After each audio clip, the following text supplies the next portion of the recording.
Good morning everyone. आज के class में हम metre bridge, Wheatstone bridge और पोटेंशियोमीटर की बात करेंगे। आज से पहले हमने किरचॉफ के नियम पढ़े थे, उन किरचॉफ के नियम का एप्लीकेशन हम करेंगे और यहाँ पर हम metre bridge, Wheatstone bridge और पोटेंशियोमीटर के बारे में बात करेंगे। तो आइए चलते हैं डिजिटल बोर्ड की तरफ। लास्ट क्लास में हमने पढ़ा था किरचॉफ के करंट के नियम के बारे में और किरचॉफ के वोल्टेज के नियम के बारे में, किरचॉफ का प्रथम नियम एवं किरचॉफ का द्वितीय नियम। आज हम वैद्युत परिपथ में उस किरचॉफ के नियम से हमने वैद्युत परिपथ में जो भी धारा या विभव निकालने था, जो भी हमारे पास धारा या विभव होती थी, उस धारा या विभव को हमें वहां पर निकालना था। आज की क्लास में हम मीटर ब्रिज और Wheatstone bridge, metre bridge और पोटेंशियोमीटर ब्रिज पढ़ेंगे। मतलब आप इसे क्या बोलेंगे, आप इसे मीटर सेतु एवं विभव मापी बोलेंगे। तो जब हम ये पढ़ेंगे तो इसमें हम कोशिश करते हैं कि हम क्या करें, हम किसी की प्रतिरोध को निकालें। जो हमारा क्या है, अननोन प्रतिरोध है, जो प्रतिरोध हमें पता नहीं है, उस प्रतिरोध को हम क्या करें, निकालें। तो सबसे पहले हम बात करते हैं व्हीट स्टोन सेतु की, व्हीट स्टोन ब्रिज की। तो व्हीट स्टोन ब्रिज हमें देखना है कि व्हीट स्टोन ब्रिज कैसे बना। व्हीट स्टोन ब्रिज, जिसे आप व्हीट स्टोन सेतु भी कहते हैं। तो व्हीट स्टोन ब्रिज में आपके पास 4 प्रतिरोध होते हैं। व्हीट स्टोन ब्रिज में प्रतिरोधों की मात्रा कितनी होगी? 4 प्रतिरोध होगी, जो कि कुछ इस प्रकार आपस में जोड़े गए हैं।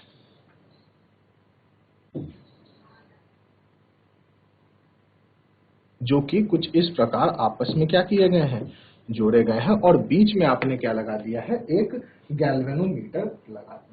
यहां पर आप क्या करना चाहेंगे, यहां पर आप अननोन रेजिस्टेंस, मान लीजिए आपने इसे बोला P, Q, R और S, तो यहां पर इनमें से कोई एक जो है वह अननोन रेजिस्टेंस है। मतलब आपको इस रेजिस्टेंस के बारे में पता नहीं है कि इस रेजिस्टेंस का मान कितना है। और यदि आप यहां पर क्या करना चाहें, यदि आप यहां पर उस अननोन रेजिस्टेंस को क्या करना चाहे, मेजर करना चाहे, मापना चाहे, तो आपको इस व्हीट स्टोन ब्रिज की मदद से आप माप सकते हैं।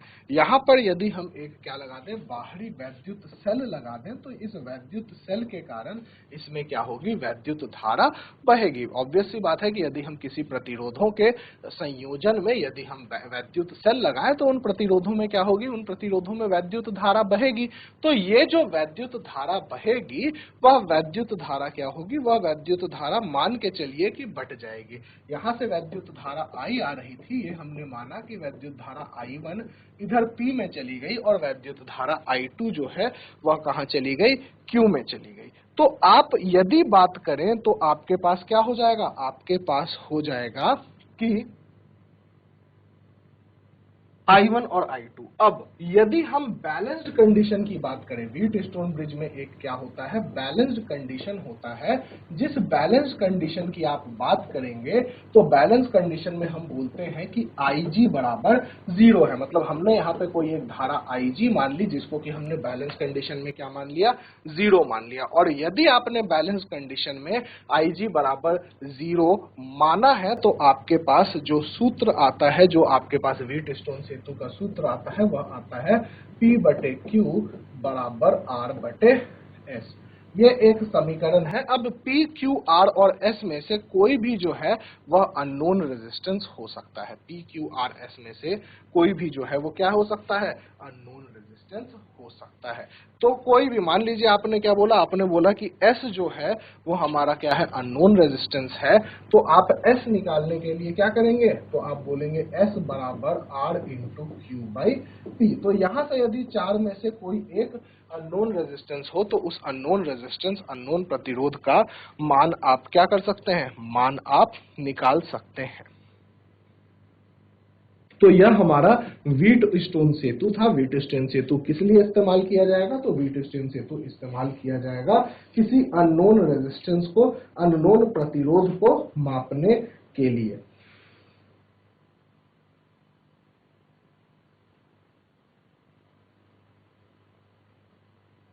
तो इसी पर आधारित हम एक प्रश्न करते हैं।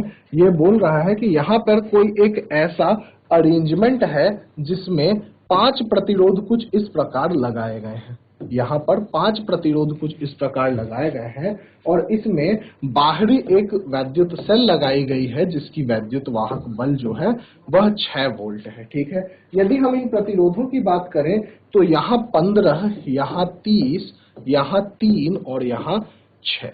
ठीक है, और ये जो बीच वाला है, ये बीच वाला कितना है, 10 ओम है।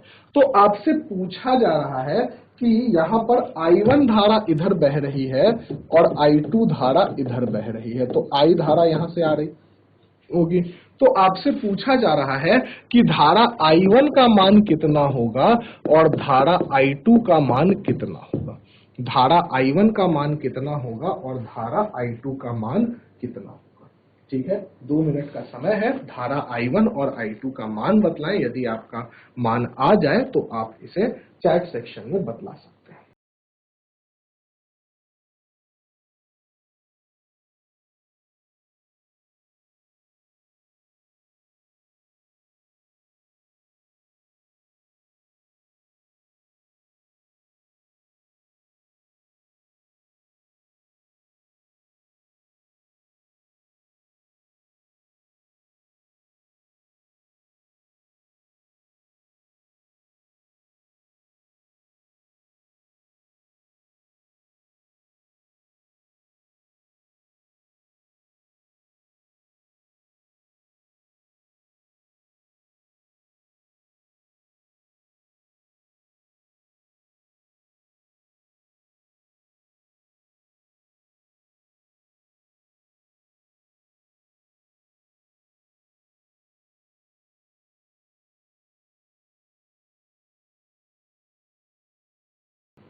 चलिए तो देखते हैं। यदि हम इसे देखें तो इसमें क्योंकि 5 प्रतिरोध हैं और यह व्हीट स्टोन सेतु को क्या कर रहा है, रिजेंबल कर रहा है, मतलब व्हीट स्टोन सेतु की तरह दिख रहा है, तो हम इसे P, Q, R और S बोलते हैं। तो यदि हम यहाँ पर P बटे Q लिखें तो यह 15/3 मतलब 5 आएगा, और यदि हम R बटे S लिखें तो यह 30/6 मतलब कि 5 आएगा।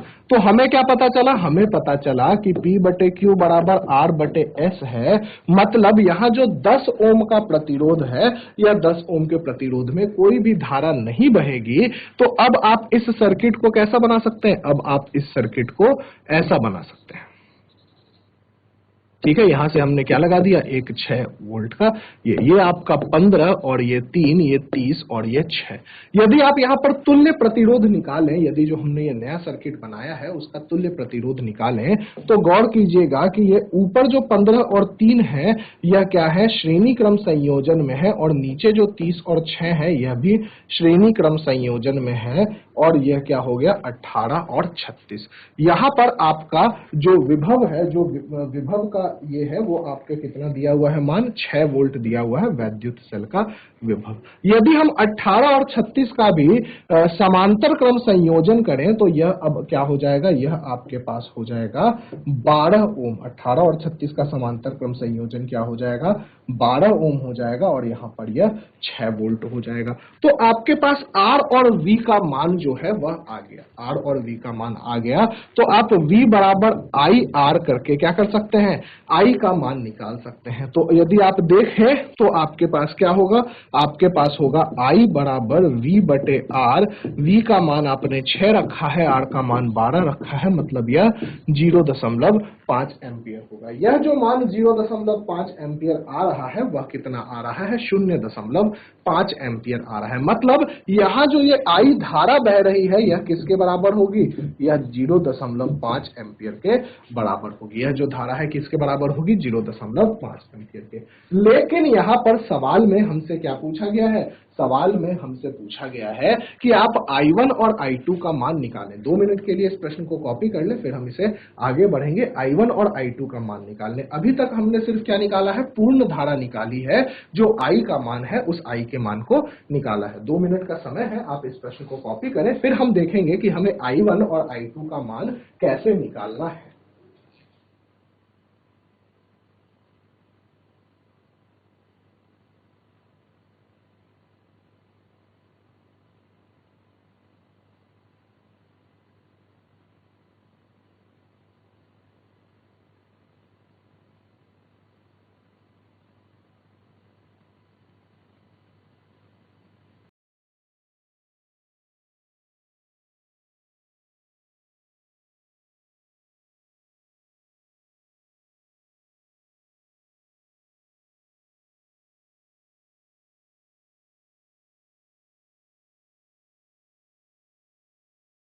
चलिए, यदि आपने कॉपी कर लिया है तो हम इस फिगर से आगे बढ़ते हैं। ये जो हमने एक लास्ट फिगर बनाया है उससे आगे बढ़ते हैं। हमने यहाँ पर क्या किया है, हमने इस फिगर को रिड्यूस कर लिया है। हमने बोला कि यहाँ पर एक 18 ओम है और यहाँ पर एक 36 ओम है और यहाँ पर क्या है 6 वोल्ट है। यहाँ से जो धारा जा रही है, यह धारा कितनी जा रही है 0.5 एम्पियर जा रही है। तो ध्यान दीजिएगा, यह जो 0.5 एम्पियर की धारा है, यह धारा क्या होगी, यह धारा बटेगी दो हिस्सों में। हमने इसे I1 बोला और इसे हमने I2 बोला, क्योंकि 18 ओम और 36 ओम जो है वह समांतर क्रम संयोजन में है। तो हमें पता है कि समांतर क्रम संयोजन में जो विभवांतर होंगे वह विभवांतर क्या होंगे, समान होंगे। तो हम बोल सकते हैं कि V1 बराबर V2। यहाँ पे हमने इसे V1 बोला और इसे क्या बोला, V2 बोला। और यदि आप V1 निकालना चाहेंगे तो यह I1 गुने 18 और V2 निकालना चाहेंगे तो यह I2 गुने 36 होगा।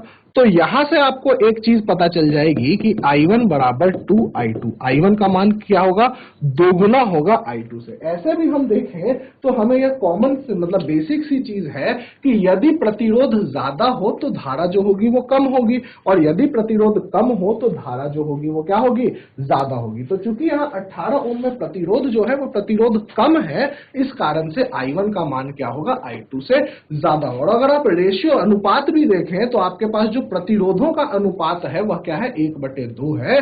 तो जो धारा का अनुपात होगा वह 2/1 होगा। मतलब I1 में क्योंकि प्रतिरोध कम है तो धारा उसमें क्या जाएगी, 2। मतलब I1 में सॉरी, जो पहला हमारा I1 जा रहा है वो किस में जा रहा है, आधे रेजिस्टेंस में जा रहा है। तो हमारी जो धारा होगी वो क्या होगी, दोगुनी होगी। यदि आप इस बिंदु पर यहां पर किरचॉफ का प्रथम नियम लगा दें तो इस बिंदु पर I धारा यहां से आ रही है और I1 I2 में बट रही है। तो I बराबर आपके पास क्या हो जाएगा, I1 प्लस I2। I का मान आपने 0.5 पहले निकाल रखा है, बराबर I1 के जगह पे हम 2I2 लिख सकते हैं प्लस I2। तो I2 का मान कितना हो गया, 0.5/3। ठीक है, और I2 का दोगुना क्या है, I1 है। तो I1 का मान कितना हो गया, 1/3। तो ये हमारा I1 का मान हो गया और यह हमारा I2 का मान हो गया।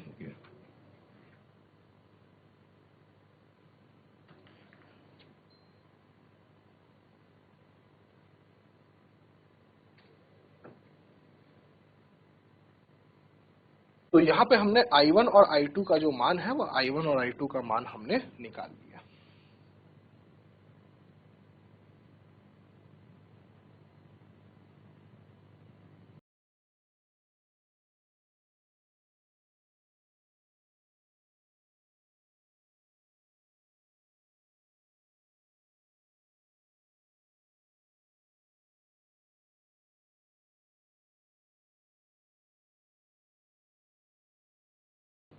तो यह आपका क्या था, यह आपका व्हीटस्टोन सेतु था। हम अब आगे बढ़ते हैं अपने अगले टॉपिक पर, जिसे हम क्या बोल रहे हैं, हम बोल रहे हैं मीटर सेतु, मीटर ब्रिज। मीटर सेतु, जिसे आप इंग्लिश में क्या बोलते हैं, मीटर ब्रिज बोलते हैं। तो देखिए, मीटर सेतु जो है वह व्हीटस्टोन ब्रिज का एक प्रैक्टिकल एप्लीकेशन है। सबसे सिंपलेस्ट अनुप्रयोग है, सबसे सीधा अनुप्रयोग है किसका, जो हमने व्हीटस्टोन सेतु पढ़ा। तो यहां से क्योंकि यह किसका अनुप्रयोग है, यह व्हीटस्टोन सेतु का अनुप्रयोग है, तो आपको पता होगा कि मीटर सेतु भी क्या करेगा, मीटर सेतु भी जो है वह क्या करेगा, एक प्रतिरोध को मापने में हमारी मदद करेगा। मीटर सेतु भी क्या करेगा, मीटर सेतु भी एक तरीके से प्रतिरोध मापन यंत्र है, प्रतिरोध मापने का एक यंत्र है। और किस पर आधारित है, तो यह आधारित है आपके व्हीटस्टोन सेतु पर। तो हम देख लेते हैं, यहां पर 2 पॉइंट सबसे पहले इंपॉर्टेंट हो गए। यह क्या हो गया, व्हीटस्टोन सेतु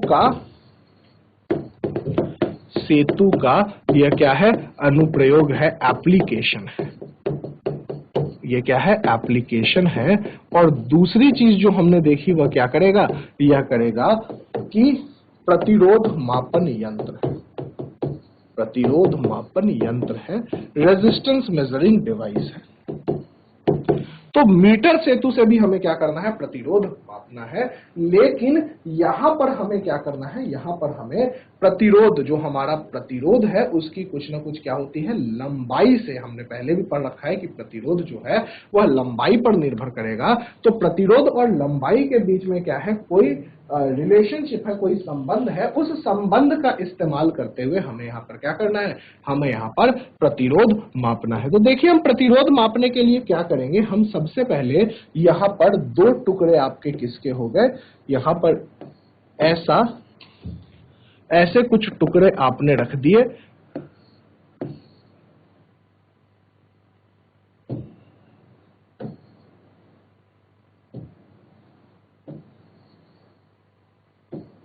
और अब इन टुकड़ों के बीच में हमने क्या किया, हमने यहाँ पर दो प्रतिरोध लगा दिए। ये इसको आपने R बोल दिया मान लीजिए, और इसको आपने क्या बोल दिया, S बोल दिया, ठीक है। और यहाँ पर एक क्या लगा रखा है, एक लंबा सा तार लगा रखा है, जिसकी लंबाई हम मान लेते हैं कि इस तार की लंबाई कितनी है, 100 सेंटीमीटर है। मतलब 1 मीटर का हम तार लेते हैं, जरूरी नहीं है कि 1 मीटर है। ऐसा देखा गया है कि जब हम मीटर सेतु बनाते हैं तो यह जो तार है वह 1 से 10 मीटर तक की लंबाई की होती है, ठीक है। 1 से 10 मीटर तक की लंबाई की ली जाती है जब आप प्रैक्टिकल बनाते हैं, लेकिन हमेशा ऐसा, मतलब ज्यादातर ऐसा ही होता है। जो हमारे स्कूल लैब में भी हमारा मीटर सेतु होता है हमारे पास, उसमें यह तार जो है वह 1 मीटर लंबाई की ही होती है। अब हम यहां से क्या करते हैं, अब हमने यहां से बीच से क्या किया, बीच से यहां से एक निकाल लिया, एक तार हमने यहां बीच से निकाला, जिसे कि हमने यहां पे आप मान लीजिए एक गैल्वेनोमीटर लगा दिया और यहां पर एक जॉकी लगा दी, ठीक है। एक हमने क्या लगा दिया, एक हमने गैल्वेनोमीटर लगा दिया और एक हमने जॉकी लगा दी। और बाहर से यहां से हमारे पास क्या होगा, एक बाहरी वैद्युत सेल होगा, और आपको जो भी की बनाना है, अगर चाबी बनानी है तो आप चाबी बना सकते हैं। तो यह जो है, यह मीटर सेतु का क्या है, यह मीटर सेतु का एक बेसिक आपका, इसे हम थोड़ा इधर कर लेते हैं ताकि हमें आसानी हो जाए। यह एक मीटर सेतु का कंस्ट्रक्शन है, जिसमें आपने क्या किया है, आपने दो प्रतिरोध लगाए हैं और एक तार पर आपने जॉकी के साथ गैल्वेनोमीटर को, जो जिस गैल्वेनोमीटर को आप क्या कर सकते हैं, जिस जॉकी को आप इधर उधर कर सकते हैं, जिससे आपको गैल्वेनोमीटर की एक एग्जैक्ट रीडिंग पता चले, ठीक है। अब यहां पर होता क्या है, मान लीजिए कि यह जो गैल्वेनोमीटर है यह क्या हो गया, 0 पे आ गया लंबाई L पर, ठीक है, लंबाई L पर। तो जो लंबाई दूसरी बचेगी उसे हमने क्या बोला, 100 माइनस L। जो L लंबाई का प्रतिरोध है उसे हम P बोलते हैं, और इसे हम क्या बोलते हैं, Q बोलते हैं। तो यदि हम P की बात करेंगे तो P बराबर क्या होगा, रो L बटे A। P का मान क्या होगा, रो L बटे A। और यदि आप Q का मान करेंगे तो Q का जो मान होगा वह रो गुने 100 माइनस L बटे A होगा, ठीक है। रो बटे क्या होगा, रो गुने 100 माइनस L। क्यों, क्योंकि Q जो तार है उसकी लंबाई कितनी है, उसकी लंबाई 100 माइनस L है। और यदि आप P बटे Q निकालना चाहें तो P बटे Q क्या हो जाएगा, देखिए, रो L बटे A बटे रो 100 माइनस L बटे A। रो से रो जो है वह कैंसिल हो गया और A से A जो है वह कैंसिल हो गया, क्योंकि हमने एक ही अनुप्रस्थ काट का तार लिया है, एक ही क्रॉस सेक्शनल एरिया का तार लिया है। तो एरिया से एरिया, क्षेत्रफल से क्षेत्रफल क्या हो गया, कैंसिल हो गया। और रो जो है वह क्या है, प्रतिरोधकता है। तो हमें पता है कि प्रतिरोधकता जो है वह सिर्फ और सिर्फ किस पर निर्भर करता है, प्रतिरोधकता सिर्फ और सिर्फ मटेरियल पर निर्भर करता है, पदार्थ पर निर्भर करता है। और यह जो 100 सेंटीमीटर की तार ली गई है वह एक ही पदार्थ की ली गई है। तो यहां पर यदि आप बात करेंगे तो P बटे Q का मान आपके पास क्या आ जाएगा, L बटे 100 माइनस L। यदि आप P बटे Q निकालना चाहेंगे तो वह क्या हो जाएगा, L बटे 100 माइनस L। यह आपका किसका मान हो गया, यह आपका P बटे Q का मान हो गया, ठीक है। अब यदि आप P बटे Q का मान निकाल पा रहे हैं तो आप इसमें व्हीटस्टोन सेतु, यहां पर भी अब 4 प्रतिरोध हो गए, R, S और PQ। तो यदि आप क्या करें, यदि आप व्हीटस्टोन सेतु का जो आपका कॉन्सेप्ट है वह यहां लगाएं और आप गैल्वेनोमीटर से कोई एक ऐसी बिंदु निकालें जहां पर कि आप बोले कि P बटे Q बराबर R बटे S है। इसका मतलब यह हो गया कि L बाई 100 माइनस L बराबर R बटे S है। यहां पर हम मान लेते हैं कि हमारे पास क्या है, हमारे पास S जो है वह एक अननोन रेजिस्टेंस है जिसको हम जानते नहीं है। तो S बराबर हो जाएगा R गुने 100 माइनस L बटे L। यदि पीछे आप फिगर में देखना चाहें तो हमें R पता होगा, यह लंबाई L हम नाप सकते हैं, तो 100 माइनस L भी पता होगा। तो हम यहाँ एक क्या है, एक अननोन प्रतिरोध, एक प्रतिरोध जिसके बारे में हमें पता नहीं है, जिसे कि हम S बोल रहे हैं, उस प्रतिरोध को हम माप सकते हैं। उस प्रतिरोध को हम क्या कर सकते हैं, उस प्रतिरोध को हम माप सकते हैं।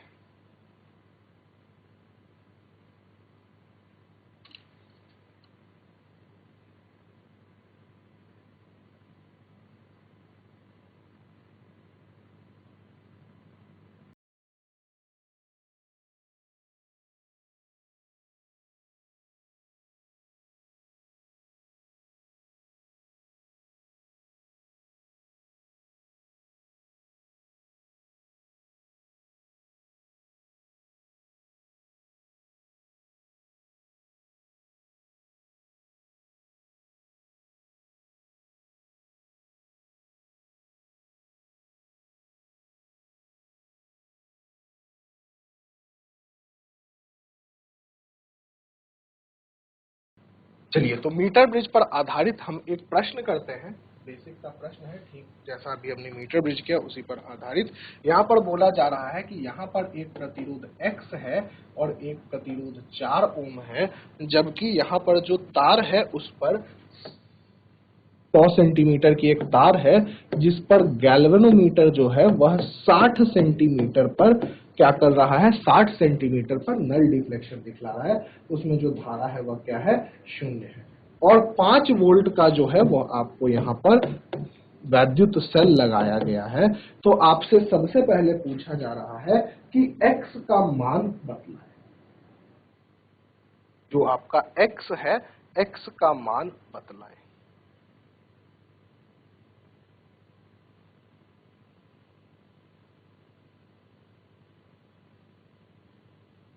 X का मान बतलाएं।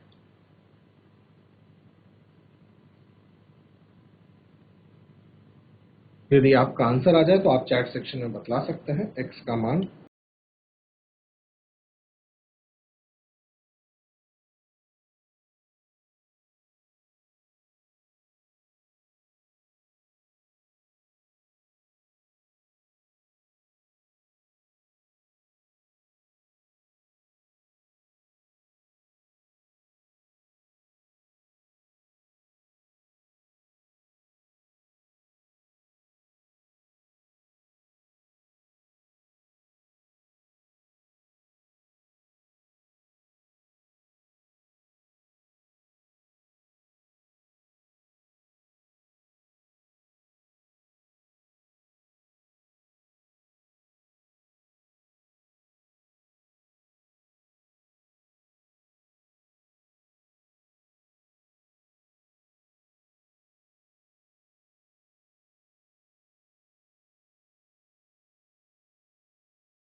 चलिए, तो यदि आप यहाँ पर देखें तो आपको क्या करना है, आपको वही जो हमने अभी अभी फॉर्मूला पढ़ा है, तो आप यहाँ पर लगा सकते हैं कि x बटे 4, और यदि आप यहाँ बात करें ये 60 है तो बचा हुआ कितना हो गया, 40 हो गया। तो x बटे 4 बराबर 60 बटे 40। तो आप x का मान निकालेंगे तो यह क्या होगा, 60 बटे 40 गुने 4, शून्य से शून्य कट गया, 4 से 4 कट गया, तो x का मान जो है वो क्या हो जाएगा, 6 ओम हो जाएगा।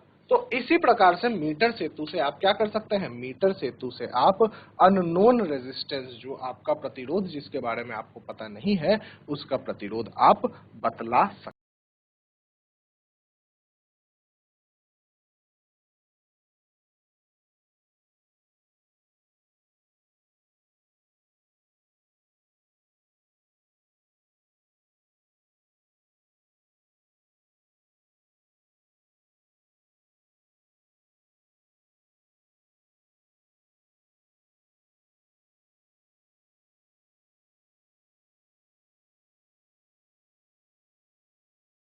तो यह जो मीटर सेतु है, यह मीटर सेतु पूर्णतः किस पे आधारित है, पूर्णतः आपके पास आधारित है जो हमने क्या बनाया था, जो हमने बनाया था व्हीट स्टोन सेतु P बटे Q बराबर R बटे S, उसी के कॉन्सेप्ट पर यह क्या है, यह आधारित है।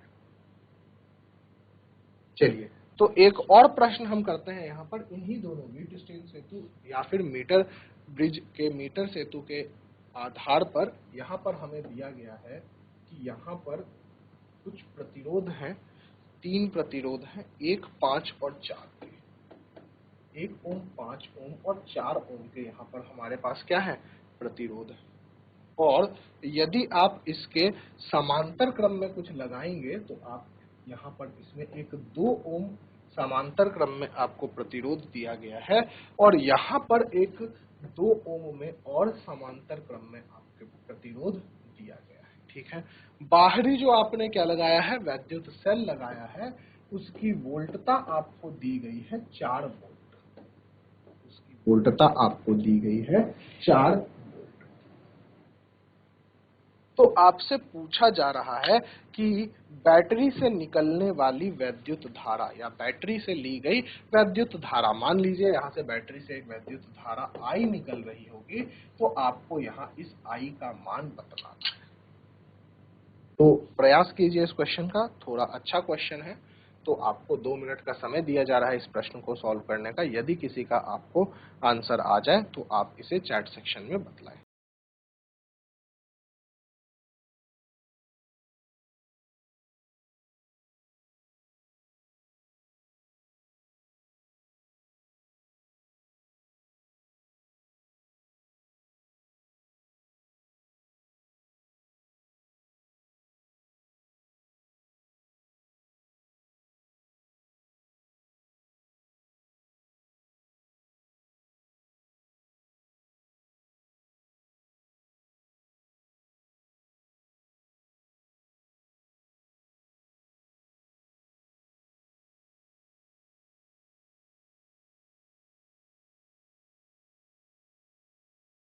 देखिए, यदि इस सर्किट की हम बात करेंगे तो जो प्रतिरोध, हमें तुल्य प्रतिरोध निकालना पड़ेगा पहले, और तुल्य प्रतिरोध निकालने का जो तरीका है वो हमने प्रतिरोध में पढ़ा है। तो आप प्रयास करें कि इस सर्किट को हम थोड़ा बदलें ताकि हम इससे क्या कर सकें, हम इससे तुल्य प्रतिरोध निकाल सकें।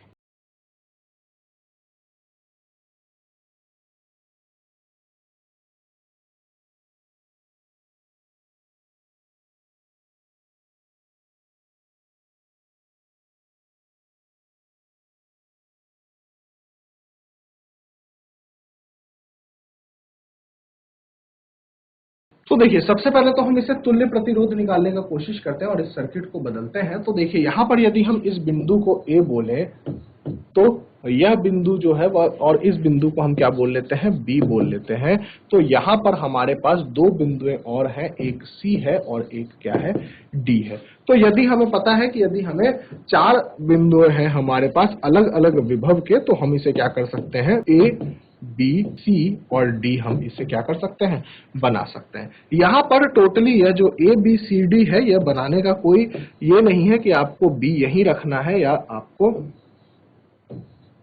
यहाँ रखना है। आप इसे कहीं भी रख सकते हैं और आपको चेक करना पड़ेगा कि यह सही बन रहा है या नहीं बन रहा है। मान लीजिए फिलहाल हमने इसे ऐसे किया है, तो A से C के बीच में आप देखेंगे तो एक 1 ओम का प्रतिरोध है, और C से D के बीच में यदि आप देखेंगे तो एक 5 ओम का प्रतिरोध है। ठीक है, यदि आप B से C के बीच में देखेंगे तो एक 2 ओम का प्रतिरोध है, और यदि आप क्या करेंगे, B से D में देखेंगे तो एक क्या है, 4 ओम का प्रतिरोध है। एक आपको और प्रतिरोध बच रहा है A से D के बीच में 2 ओम का, तो हमने इसे क्या बना लिया, 2 ओम का प्रतिरोध बना लिया। तो यह हमारा क्या बन गया, यह जो हमारा सर्किट था वह अब इसमें लगभग किसमें बदल गया, यह हमारा व्हीटस्टोन सेतु में बदल गया। और व्हीटस्टोन सेतु में अगर यदि अब बदल गया तो आप इन प्रतिरोधों का मान क्या देते हैं, आप इन प्रतिरोधों का मान देते हैं, इसे हम P बोलेंगे, इसे हम Q बोलेंगे, इसे हम R बोलेंगे और इसे हम क्या बोलेंगे, S बोलेंगे। तो P बटे Q का मान यहाँ 1/2 है और R बटे S का भी मान यहाँ क्या है, 1/2 है। तो P बटे क्यू किसके बराबर है, आर बटे एस के बराबर है। यदि आप बात करेंगे तो यह क्या हो गया, यह एक बैलेंस्ड व्हीट स्टोन सेतु हो गया।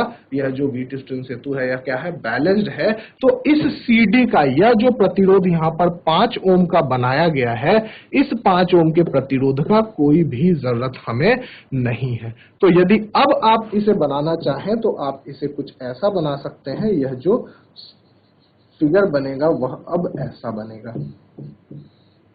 जहां पर कि यह 1 ओम का है, यह 2 ओम का है, यह 2 ओम का है और यह 4 ओम का है।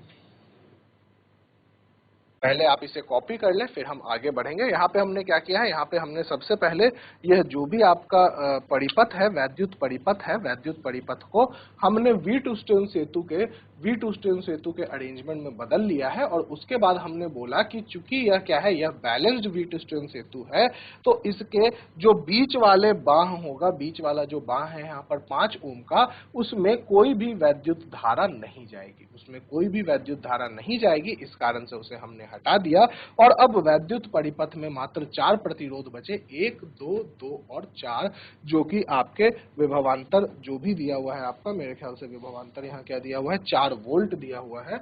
तो विभवांतर आपका 4 वोल्ट यहाँ पर रह जाएगा, जो वैद्युत सेल का विभव है।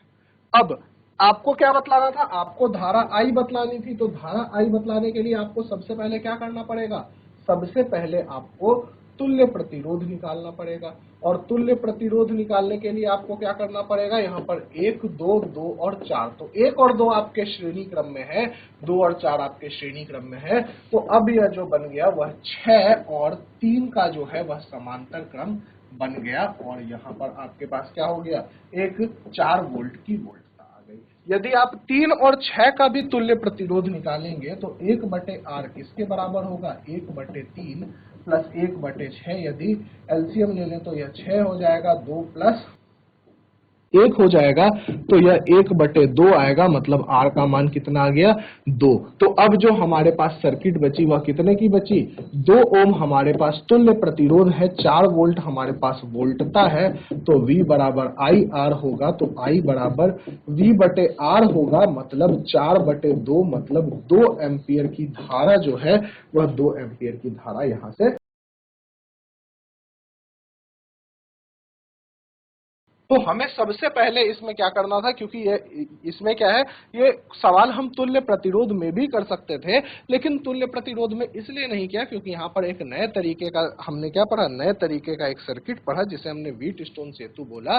तो हमने सबसे पहले इसका तुल्य प्रतिरोध निकालने के लिए जो व्हीटस्टोन सेतु है, उस व्हीटस्टोन सेतु का कॉन्सेप्ट हमने लगाया और उसके बाद हमने इसमें से क्या कर लिया, वैद्युत धारा को निकाला।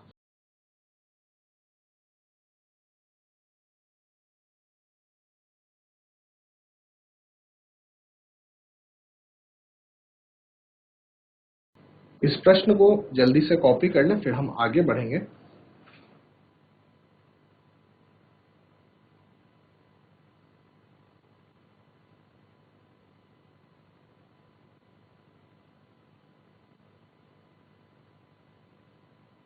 देखिए यहां पर क्या है, यहां पर हमने इस्तेमाल किया, आप यदि देखेंगे तो हमने तुल्य प्रतिरोध निकालने के लिए व्हीटस्टोन सेतु का क्या किया, इस्तेमाल किया। तो कभी कभी क्या होता है, तुल्य प्रतिरोध की जगह हमें तुल्य धारिता निकालनी होती है, और तुल्य धारिता में भी आपके पास क्या होता है, तुल्य धारिता निकालने के लिए भी आप किसका इस्तेमाल करते हैं, आप व्हीटस्टोन सेतु का इस्तेमाल करते हैं। तो व्हीटस्टोन सेतु का इस्तेमाल हम तुल्य धारिता में कैसे करेंगे, तो देखिए हम एक क्या करते हैं, एक प्रश्न करते हैं जिसमें हमें तुल्य धारिता निकालनी है। यहाँ पर हमारे पास क्या है, 3 संधारित्र दिए गए हैं जिनकी आपके पास 3 माइक्रोफैरेड, 3 माइक्रोफैरेड और 6 माइक्रोफैरेड आपकी धारिता दी गई है। इसके बाद हमारे पास 2 और दिए गए हैं, यहां से आपके पास एक 3 माइक्रोफैरेड की संधारित्र और दी गई है और एक आपके पास 6 माइक्रोफैरेड के संधारित्र और दी गई है। आपको यहां पर क्या करना है, आपको यहां पर तुल्य धारिता जो है वह आपको बतलानी है कि इस सर्किट का जो तुल्य धारिता होगा ए से बी के बीच में वह क्या। तो ऐसे प्रश्न हमने तुल्य धारिता में पहले भी कर रखे हैं, लेकिन चूंकि यह क्या किस पर आधारित है, व्हीटस्टोन सेतु पर आधारित है, तो हमने पहले एग्जैक्ट यह प्रश्न नहीं किया होगा, लेकिन ऐसे प्रश्न हमने तुल्य धारिता में किए हैं। तो 2 मिनट का समय है आपके पास, आप तुल्य धारिता निकालने का प्रयास करें व्हीटस्टोन सेतु की मदद से, और उसके बाद आंसर चैट सेक्शन में बताएं।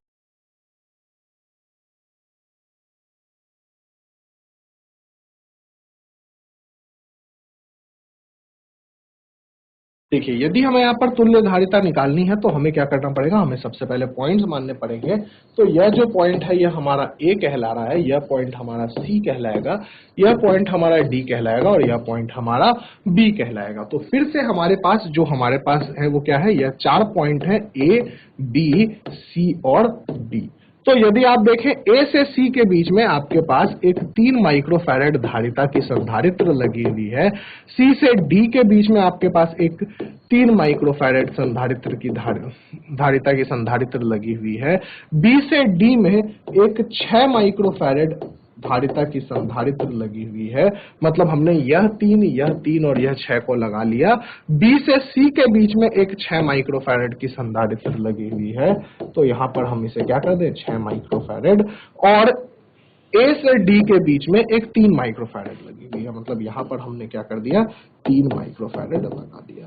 तो यदि आप यहां पर क्या करें, यदि आप यहां पर बात करें तो आप इसे P बोल सकते हैं, इसे Q बोल सकते हैं, इसे R बोल सकते हैं और इसे S बोल सकते हैं।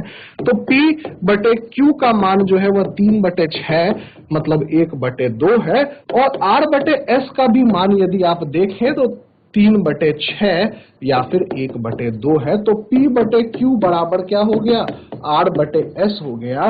तो यह क्या हो गया, बैलेंस्ड व्हीटस्टोन सेतु हो गया। और यदि बैलेंस्ड व्हीटस्टोन सेतु है तो यह जो बीच 3 माइक्रोफैरेड की संधारित्र है बीच में, इस संधारित्र का कोई भी काम यहां पर नहीं होगा। जो भी 3 माइक्रोफैरेड की संधारित्र आपकी कहां है, बीच में है, वहां 3 माइक्रोफैरेड संधारित्र का कोई भी काम नहीं होगा। ठीक है, यहां तक प्रश्न को कॉपी करें, फिर हम देखते हैं कि आगे हमें क्या करना है। आप आंसर अभी भी बतला सकते हैं, अभी क्योंकि यह और आसान हो गया। तो आपको पता है 3 माइक्रोफैरेड का संधारित्र यहां बीच से हटा देना है। तो आप तुल्य धारिता बतलाने की कोशिश करें। यदि किसी पे तुल्य धारिता आए तो वह चैट सेक्शन में जरूर बतलाएं।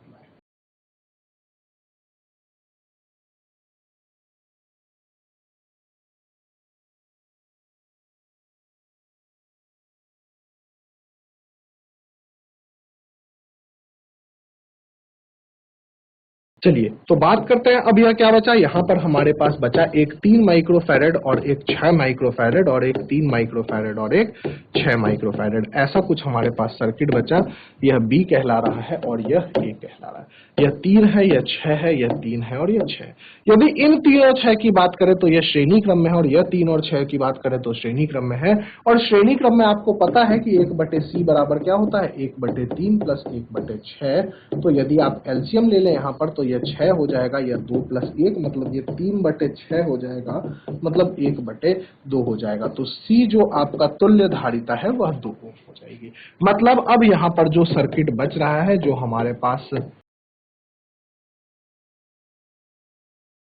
यह आपके पास 2 माइक्रोफैरेड का है और यह भी आपके पास 2 माइक्रोफैरेड का है।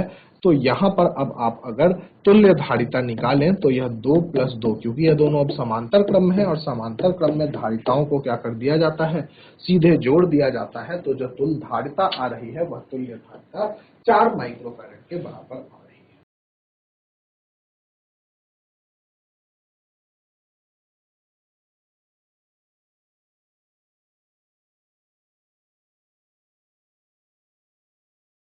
तो यहाँ पर हमें निकालना तो तुल्य धारिता था, लेकिन हमने इस्तेमाल किया व्हीटस्टोन सेतु के जो भी कॉन्सेप्ट थे, उस व्हीटस्टोन सेतु के कॉन्सेप्ट का हमने इस्तेमाल किया।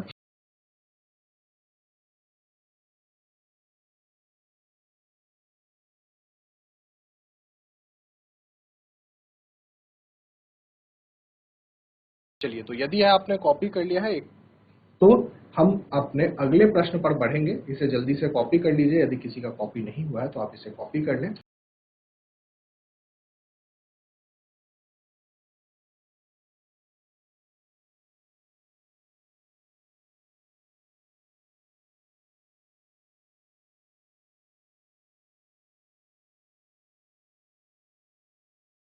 चलिए तो हम बढ़ते हैं अपने अगले प्रश्न पर।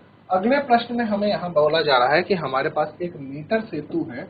जो हमने मीटर सेतु भी पढ़ा है वह मीटर सेतु की बात की जा रही है यहाँ पे, कि हमारे पास एक मीटर सेतु है, जिस मीटर सेतु में आपके पास दो प्रतिरोध दिए गए हैं, आर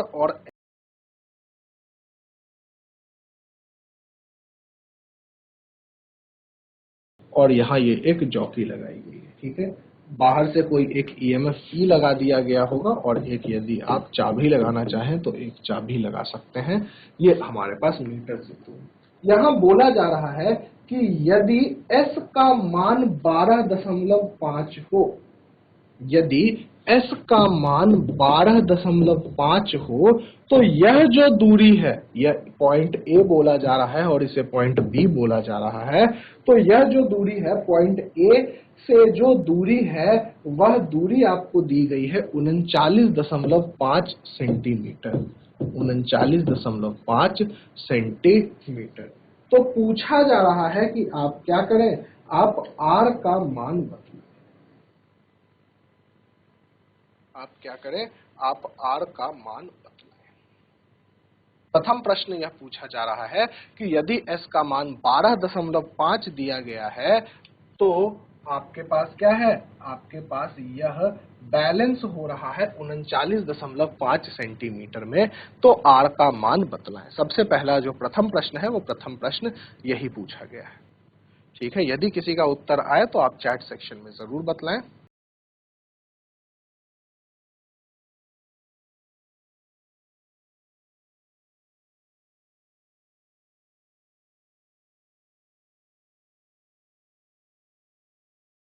दो मिनट का समय है आपके पास। यदि आपका उत्तर आ जाए तो आप चैट के माध्यम से अपना उत्तर बतला सकते हैं।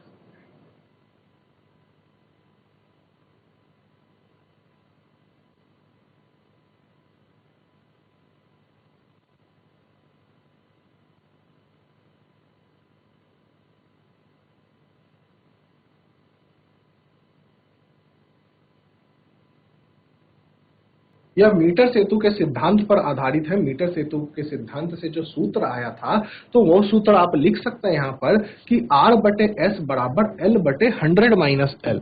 जो हमारे पास सूत्र आया था आप लिख सकते हैं R/S बराबर L/100 - L। तो R का मान तो हमें यहाँ निकालना ही है। S का मान आपको 12.5 दिया गया है, L का मान आपको 39.5 दिया गया है, तो 100 माइनस आप यहाँ क्या लिख सकते हैं 39.5। तो आप R का मान निकालेंगे 39.5 बटे आपका क्या आ जाएगा 60.5 गुने 12.5।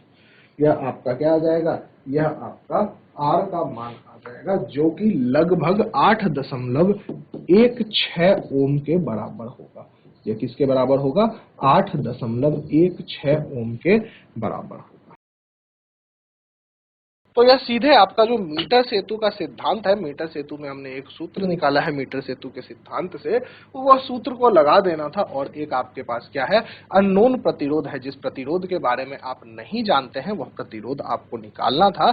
तो आपने यहाँ उसका मान क्या निकाल लिया है, 8.16 ओम निकाल लिया है।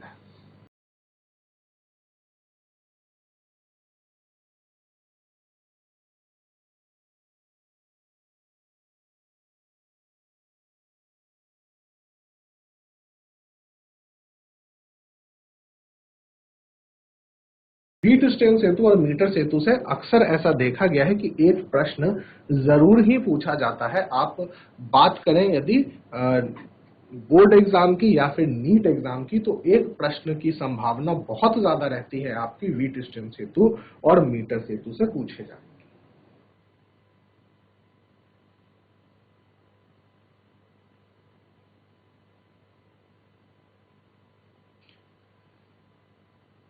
आईआईटी में हालांकि इतने सिंपल क्वेश्चन नहीं पूछे जाते हैं, हालांकि क्वेश्चन तो पूछा जाता है, लेकिन हमारे पास इतने सिंपल क्वेश्चन नहीं पूछे जाते हैं। तो बोर्ड एग्जाम और नीट के लिए तो यह प्रश्न क्या है, ऐसे ही प्रश्न आपसे पूछे जाते हैं।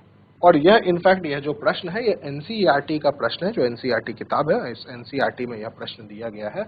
तो यह तो यह जो प्रश्न है, यह पहला हमारा प्रश्न था।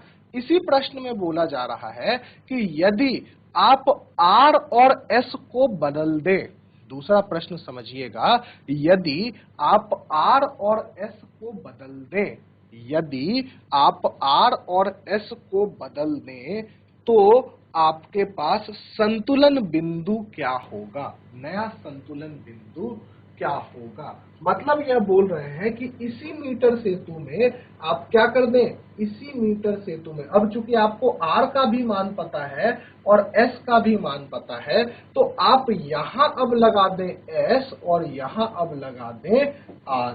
तो यह जो संतुलन बिंदु है, यह संतुलन बिंदु क्या होगी, यह संतुलन बिंदु बदलेगी।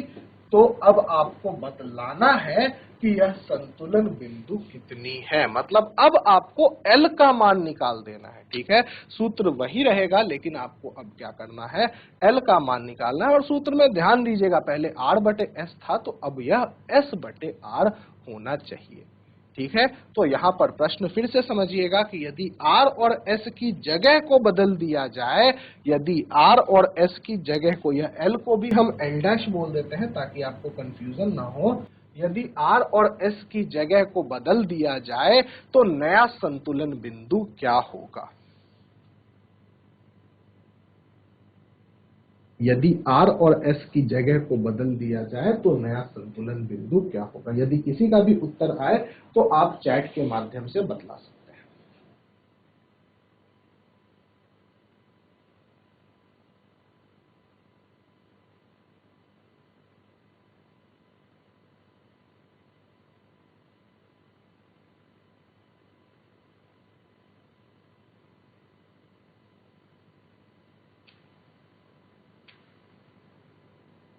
यदि किसी का उत्तर आए तो आप चैट के माध्यम से बतला सकते हैं।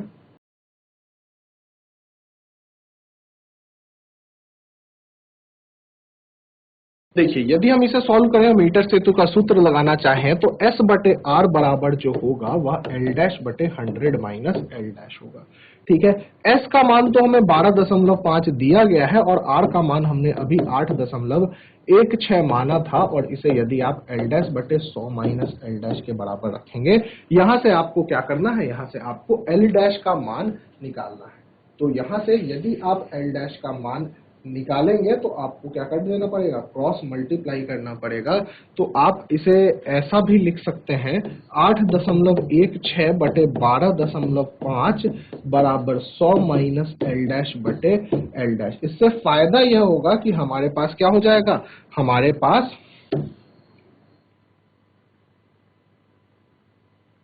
एल डैश का जो बचेगा मान, वह देखिए क्या होगा, 8.16 बटा 12.5 बराबर 100 बटे एल डैश माइनस 1। माइनस 1 को इधर भेज लीजिए तो 8.16 बटे 12.5 प्लस आपके पास क्या बचा, प्लस 1 बचा। और यदि आप अब एल डैश का मान निकालना चाहें तो एल डैश का जो मान आ जाएगा वह आ जाएगा 100 बटे 8.16 बटे 12.5 प्लस 1। यदि आप इसे पूरा सॉल्व करेंगे तो यह जो फाइनल आंसर आएगा वह फाइनल आंसर हमारे पास 60.4 सेंटीमीटर आएगा। मतलब यदि हमने R और S को बदला तो जो संतुलन बिंदु है वह A से B की ओर की A से B की ओर गई। ठीक है, जो संतुलन बिंदु है हमारी, वह कहां से कहां गई, A से B की ओर गई। तो देखिए, यह ऑब्वियस सी भी बात है, पहले जो था हमारा R 12.5, मतलब लेफ्ट हैंड साइड में हमने जो प्रतिरोध रखा था वह 12.5 रखा था, और S का जो मान रखा था वह 8.16 रखा था। अब यह दोनों क्या हो गया, यह दोनों बदल गए। दोनों आपके S का मान 12.5 राइट हैंड साइड में था, तो 100 माइनस L का जो मान आ रहा था वह 100 माइनस L का मान ज्यादा आ रहा था, लेकिन अब जो है वह 100 माइनस L का मान क्या आएगा, कम आएगा, क्योंकि उसके तुलना में जो प्रतिरोध है वह क्या होगा, वह कम है।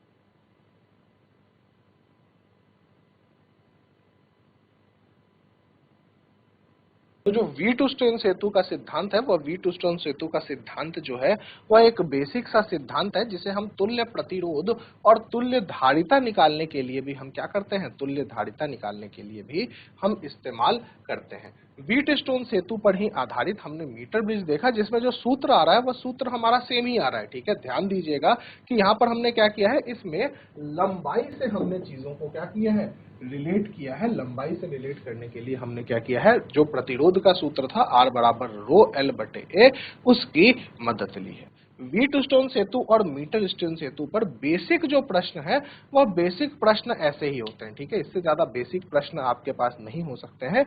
इन्हीं में आपके पास कुछ अलग प्रकार के प्रश्न आते हैं जिसमें आपके पास क्या होता है, इन प्रतिरोधों की संख्या को बढ़ा दी जाती है। मान लीजिए यहाँ R और S था, अब बोला जाएगा कि यदि आपने R में एक क्या कर दिया, एक समांतर क्रम में 2.5 ओम का एक और रेजिस्टर जोड़ दिया। ठीक है, प्रश्न क्या आएगा, प्रश्न यही रह जाएगा, बस इसमें आपको क्या कर दिया जाएगा, R के साथ छेड़छाड़ कर दी गई कि R में आपने क्या किया, आपने एक 2.5 ओम का प्रतिरोध और जोड़ दिया। ठीक है, समांतर क्रम में जोड़ दिया, तो जाहिर सी बात है समांतर क्रम में जोड़ा तो इनका जो तुल्य प्रतिरोध होगा वह तुल्य प्रतिरोध क्या होगा, बदलेगा। और यदि इनका तुल्य प्रतिरोध बदल गया तो हमें फिर से क्या करना पड़ेगा, संतुलन बिंदु अलग निकालना पड़ेगा। क्यों, क्योंकि तुल्य प्रतिरोध बदल गया। तो ऐसे कुछ बदलाव इन प्रश्नों में और भी किए जा सकते हैं।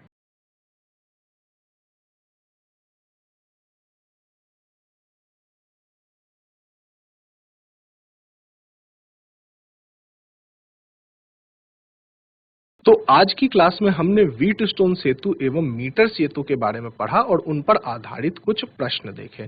यह जो प्रश्न है यह बेसिक प्रश्न है। इन प्रश्नों के आने की संभावना आपके सीबीएसई एग्जाम्स में ज्यादा होती है, बट यह कॉन्सेप्ट के लिए बहुत ज्यादा इंपॉर्टेंट है। व्हीटस्टोन सेतु पर आधारित हमने तुल्य धारिता एवं तुल्य प्रतिरोध निकालना भी सीखा। तो आज के क्लास में हम बस इतना ही करेंगे। अगले क्लास में हम विभव मापी, जो कि एक और यंत्र है, उस विभव मापी से शुरुआत करेंगे।